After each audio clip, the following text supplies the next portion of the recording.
ตีพอว่ามันใกล้สิแก่แสงตาจะหุ่นมา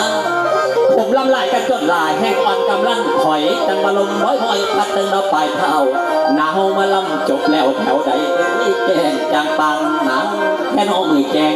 หมดแค่ละเจ้าอ่อนลูก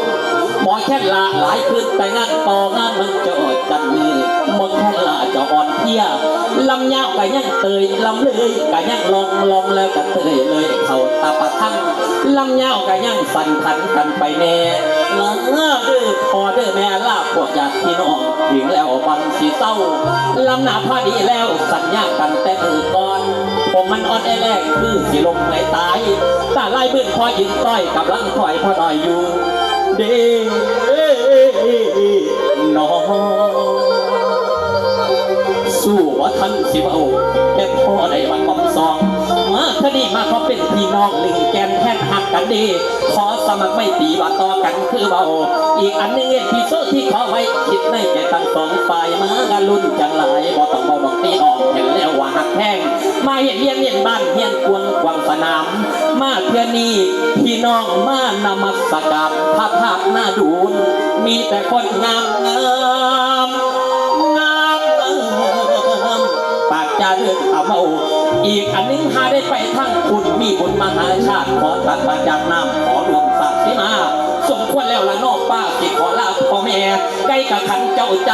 ใกล้กับขันเจ้าผู้สาวลกคนปีหุงต้มมาใส่ผ้าอาหารเข้าของกินปิงไก่ตะไว้ไปหน่อยอันนี้หน่อยจะนางฟันแสงตะวันพ่วงสีขึ้นหน้าที่เดือนอีเปลี่ยนหน้าที่เป็นทุ่งเอาเลยไอ้แกงสีแดงปันอันมาเงินคำนั้นไหลอันแต่ใส่จานถ้ารถก็ได้เสียถ้าเงียก็ได้ไข่กาแฟพ่อแกะซื้อเงินคาราเบิดคืนก็พอคุ้มหักแปะแถมเราบักหาเศร้าถ้าแนวกินกับเขาเงื่อนฟาดบ้านผมอยู่พี่น้องคุกบ่หูสิเหลือไว้อีกสตังถ้าหมอแค่จังสี่ก็ได้จ้างบ่แม่นหามาซื้อเงินสมัยสู้มือโอ้ยเฮาใส่จักมันใบตอนนี้ยศพักใบเด้อมูสิแถมพรขอบิกวอนคุณพระแห่งองค์ประสงค์ใบพร้อมทั้งไตสามแก้วเบิดสุเนียวน้ำซอยสิ่งศักดิ์สิทธิ์มาอำนวยปรากฏจางปังฟ้าไปขึ้นสู่สวรรค์อันว่าท่านไปนั่นหายากผู้สิบืนผู้มีเงินทำบุญจังที่ไปเมืองป่าทำมากระต่อมาปีเป็นนงแก้วน้ำซองพ่อได้ขึ้นสันป่าสินหาแห่งท่านบริวารน้ำลองน้ำจำเจ้าถึงฟ้าสิ่งตะหากเก่าสันนั้นสวรรค์อยู่หลอมหัวใส่แหน่งแจ่มวีคนจังสี่ผมก็ยังได้เอินสั่งแล้วสักครั้งยังสักท่า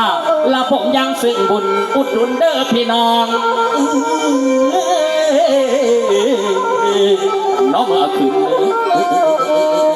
ปุย